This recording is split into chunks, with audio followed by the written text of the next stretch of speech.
വഴിവിട്ട ബന്ധം പുറത്തു പറയുമെന്ന പേടി ഭയപ്പാട് ആളെ കൊന്നു. എറണാകുളം വൈറ്റില കൊലപാതകത്തിൽ സുധാ ബേബി നേരിട്ടത് ക്രൂരമർദ്ദനം. മുഖത്തടിച്ച് സുധാ ബേബിയെ കല്ലിലേക്ക് തള്ളിയിടുകയായിരുന്നുവെന്ന് പ്രതി ഷാജി തെളിവെടുപ്പിനിടെ മൊഴി നൽകി. സുധയുമായുള്ള ബന്ധം തന്റെ കുടുംബജീവിതത്തെ ബാധിക്കുമെന്ന് കണ്ടാണ് ഷാജി കൊലപാതകം നടത്തിയതെന്നാണ് പോലീസ് പറയുന്നത്. സമഗ്രമായ റിപ്പോർട്ടിൽ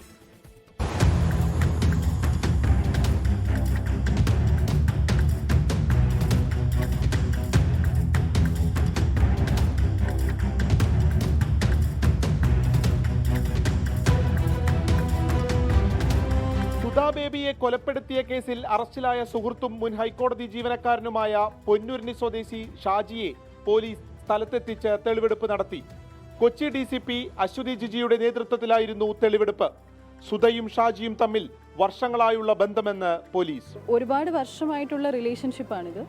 അപ്പോൾ ആ റിലേഷൻഷിപ്പ് പ്രതിയുടെ ഫാമിലി ബന്ധത്തിനെ അഫക്റ്റ് ചെയ്യും എന്നുള്ള നിലയ്ക്ക് വന്നപ്പം ഇദ്ദേഹം ഒഴിവാക്കാൻ ശ്രമിച്ചതാണ്. ആള് ഫിസ്റ്റ് വെച്ചിട്ട് തന്നെ ഇടിച്ചതാണ്. മൂക്കിനിട്ട് ഇടിച്ചിട്ടുണ്ട്, നല്ല രീതിയിൽ ഇടിച്ചിട്ടുണ്ട്. സുധാ ബേബി കൊലപാതകത്തിന് മുൻപ് ക്രൂരമായ മർദ്ദനം നേരിട്ടു. മുഖത്ത് ശക്തമായി കൈകൊണ്ട് ഇടിക്കുകയായിരുന്നു. ആയുധം ഉപയോഗിച്ചിട്ടില്ല. തള്ളിയിട്ടപ്പോൾ തല കല്ലിലിടിച്ചു. ശബ്ദം പുറത്തു വരാതിരിക്കാൻ വാ പൊത്തിപ്പിടിച്ചു. വൈറ്റിലയിൽ ഈ പ്രദേശത്ത് മുൻപും ഇരുവരും വന്നിട്ടുണ്ട്. പ്രതിയെ കോടതിയിൽ ഹാജരാക്കി. 24 കൊച്ചി. ലോകത്തെവിടെയായാലും ഏത് സമയത്തും 24 വാർത്തകളും ഓഗ്മെന്റഡ് റിയാലിറ്റി പാക്കേജുകളും എക്സ്പ്ലെയിനറുകളും വിശദമായി കാണാൻ ഞങ്ങളുടെ യൂട്യൂബ് ചാനൽ നിങ്ങൾക്ക് സബ്സ്ക്രൈബ് ചെയ്യാം.